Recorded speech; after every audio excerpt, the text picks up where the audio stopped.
Nagsimula ang ulan, unti-unting dumilim ang mga dating kasama, tila tinangay ng hangin.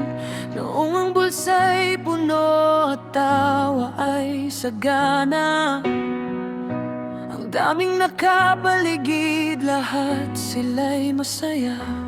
Ngunit ngayong gabi, malamig ang gabi, sino ba ang matitira at tatabi sa aking tabi? Sino ba talaga ang masasandalan kapag ang mundo ay puno na ng bigat at kalungkutan? Hindi sa salita, hindi sa mga pangako, kundi sa gawa kapag ang puso mo'y sugatan. Sino ang tatayo kapag ang lahat ay lumisan? Sino ba talagang tunay na masasandalan?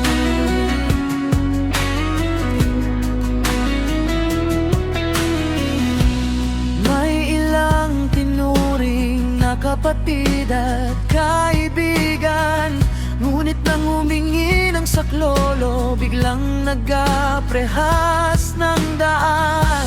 Nagtatago sa bisi, may kanya-kanyang dahilan. Doon mo mapapansin ang tunay na kulay ng sinuman. May isang pamilyang tahimik na nagmamasid, at ang may kapal na laging nakikinig sa bawat hibig. Sino ba talaga ang masasandalan kapag ang mundo ay puno na ng bigat at kalungkutan? Hindi sa salita, hindi sa mga pangako, kundi sa gawa kapag ang puso mo'y sugatan. Sino ang tatayo kapag ang lahat ay lumisan? Sino ba talaga ang tunay na masasandalan?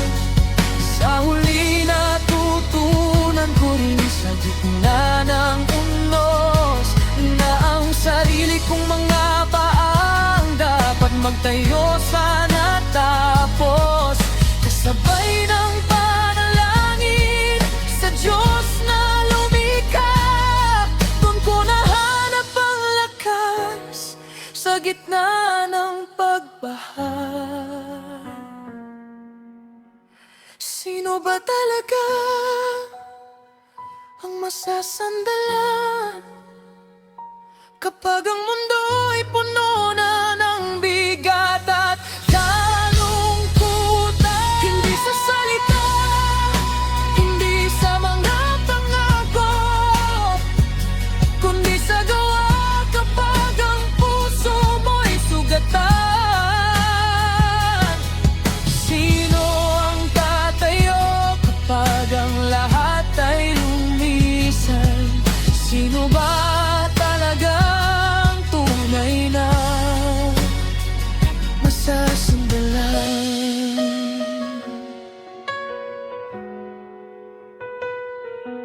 Ngayong tapos na ang bagyo, gising ng isipan. Salamat sa kanila na hindi ako iniwan, at salamat sa sarili, natuto ring lumaban.